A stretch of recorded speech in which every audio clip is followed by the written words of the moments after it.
Hey, welcome to Super Social Club. I'm Jeremy, and today, bringing to you a Daftmill tasting set, Spirit of Toronto. One of the great event that's held here every single year. Obviously had to go virtual this year. They were selling Masterclass tasting sets. Not cheap. I believe this one was around $125 or so for 4 pours. But Daftmill, super hard to come by, doesn't come into this market. The bottle I have here, purchased on the secondary through the United States. So not cheap for 4 pours, but I thought, you know what, Daftmill, super intrigued, lots of hype around this distillery right now. So instead of doing the virtual masterclass, I decided to bring this to you guys, share this with you. Gone through, I poured out half of these samples, did notes on them all, poured out the other half for the review right now. So let's get into it. Alright, so this is what it came in the box. Like I said, 4 samples, 2 glasses, pretty nice presentation. So let's see what we got here. 1 official bottling and then 3 cask samples. Official bottling, 2006 12-year-old Winter Batch, 46% ABV. The cask samples, we have an 11-year-old first fill Bourbon from 2009, an 11-year-old first fill Sherry from 2009, and a 14-year-old first fill Bourbon from 2006. If you were unaware, Daftmill Lowland Distillery, farm to bottle. So everything they do is all right on site. They grow their own barley. It's a very small production. They only distill twice a year, once in the winter, once in the summer. Hence the names of their bottlings. Like I said, I've reviewed this one before. You can check it out here. It's a 2008 UK summer release. It's a vatting of just 6 ex-bourbon barrels.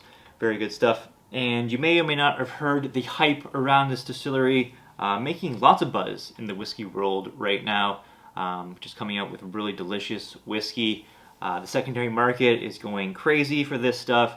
Very low yield, has the collectors salivating at their mouths to get their hands on some of these Daftmill bottlings. But rightfully so. They are very, very good. So I'm excited to get into this. Let's do it. Alright, I'm going to start off with the official bottling, 2006 Winter Batch, 12 years old, 46% ABV. I'm assuming this is all ex-bourbon casks. Lots of things you get with like lowland style, in my opinion. Lots of like malty characteristic. This one I'm getting like some kind of like fresh apple, some even like some maybe like some evergreen pine needle-y note too. It's got this like kind of mild complexity to it that's really nice. Very clean kind of spirit as well. Let's go palate. Like butterscotch, caramel kind of sweetness. Honey note on the finish is really, really nice. Maybe even kind of like a candy apple.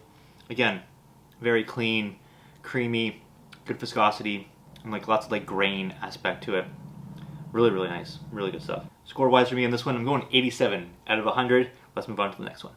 Alright, next up, also from 2006, this is the 14-year-old first fill ex-bourbon coming in at 54% ABV on the nose. So this one, a lot more spiciness going on with this. Get these like baked goods notes, you know, like allspice note, really, really nice. Again, that malty characteristic definitely coming through, and like really rich vanillas. Really nice. Let's go palate. The finish on this one is so good. Getting like kind of like a wafer kind of cookie. Getting like sweet honey, like a sugar sweetness. Baked goods, like apple pie filling. It's delicious stuff. This one is excellent. You can definitely tell they use quality casks for this, for sure. 88.5 out of 100 on that one. Let's go to the next. Alright, a 2009 distillate, 11-year-old, first fill ex-bourbon, 59% ABV on the nose. This is one again, maltiness, vanilla, kind of like a cereal kind of note. Lots of like grain focus for sure.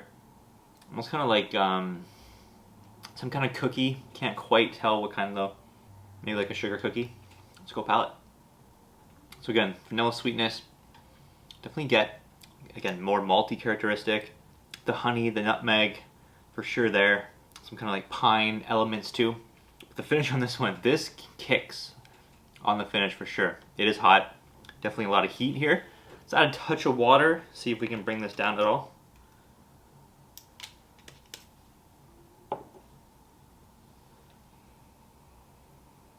Opened up the nose a lot. More of those baked goods now, the allspice palette. This one benefited from water a lot. Definitely needed a splash of water in there. those like nutmeg, allspice notes coming through really, really nice now. Really nice balance as well. Yeah, that water definitely brought this to a new level. I'd say without the water, this is going to be scored probably an 86. With the water, I'm going 88. Really nice one. Let's go to the next. All right, last sample, also from 2009. It is an 11-year-old first fill sherry coming in at 60.6% ABV. I feel like they bottle most of their stuff in ex-bourbon and only do a few rare sherry casks. I'm not 100% sure, but just from what I'm seeing, availability-wise, it seems like most of it is ex-bourbon. So really excited to try a sherry cask. On the nose. Really nice, like almost kind of like a cooked plum here. Raspberry jam, cotton candy kind of sweetness. Almost like Cherry Blasters candy on the nose. Delicious. Let's go palate. Really like rich, kind of like dirty kind of sherry notes coming out of this. Raspberry jam, strawberry jam, like wild raspberry. Again, getting that malty characteristic that runs throughout all of these whiskeys. It's really, really nice. That cereal kind of note, grainy kind of note. Yeah, just excellent, excellent whiskey. This one I'm scoring a nice 90 out of 100. Love that one for sure. The entire Daftmill range of these 4 whiskeys, very, very good. Interesting to try stuff at cask strength. They do have some cask strength bottlings out there. Of course, very expensive. They do have some single cask bottlings out there. Of course, very expensive, especially on the secondary market. I think overall, for Daftmill, in my opinion, it's just clean, delicious, complex, amazing whiskey done in a way that is unique, but at the same time, it's not. It's kind of like it pulls the best from, you know, like lowland style of whiskey and puts it all into one kind of simple expression. And I think that's kind of what I like most about it. You know, it's the profile, something that I've never had before. I don't think so. I think of, you know, it's something that's not going to shock you and like, wow, this is so different. I just think that it's so well done. I think it's something that a lot of whiskey drinkers would appreciate for sure. As far as the pricing goes, now these bottles are expensive at retail. I believe most of the retail price for the standard, you know, winter or summer 46% ABV, you're looking at around £90 or so at retail if you can get one. Like I said, very low yield. This bottle was just one of 1,760 that they did. So, you know, I think they're only bottling a couple hundred casks a year. So very small output, hence the increased price. Isn't justified. I think, in my opinion, I would buy these at retail for sure. Secondary market prices, I just don't think that it's worth the whiskey. It's not worth the experience. It's worth it to do it once. That's why I bought this bottle. This one cost me, I forget now what I said. I think it was 230-ish US dollars. I wouldn't pay that much money again. I'm glad I did it one time. I did want to experience a bottle of this. I think if you're looking to do a Daftmill, you know, you can overspend and experience it once. I just don't think for, you know, the collectability of this bottle is pushing it past the enjoyment of the experience, if that makes any sense. So you're paying more than the quality of whiskey is worth when you get to the higher end of these secondary market bottles. Because it is limited, because it is pretty rare, you're getting an inflated price to purchase these. So that's my 2 cents. If you're really interested, you know, sometimes you just gotta overpay for the experience, but I would not be sourcing these on a regular at the secondary market prices. Let me know what you think.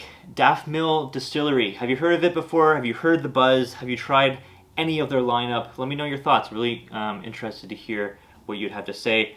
Leave me a comment down below. If you like this video, give it a thumbs up. If you haven't subscribed before, subscribe down below, find your way back to my channel and get more content just like this. Until next time, have a good one, guys. Cheers.